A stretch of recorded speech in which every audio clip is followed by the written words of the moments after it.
Hey everyone, welcome back to another video. Today we will be discussing how you can use Klarna on Uber Eats. Let's get started. So right here I have a quick AI overview on how you can use Klarna on Uber Eats. So first you need to ensure that Klarna is an option in your region and in your area at the checkout site on Uber Eats.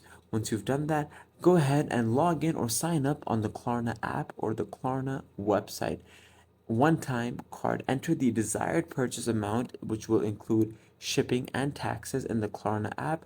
Klarna will generate a one-time card with specific details. Then go ahead and at the Uber Eats checkout, select Klarna as your payment method, paste the one-time card details and into the Uber Eats checkout as if you're adding a new Visa card, and then go ahead and complete your Uber Eats order, and then go ahead and you will have the option to manage and track your Klarna payments within the Klarna app or on the Klarna website. I hope this video was helpful. Thanks for watching.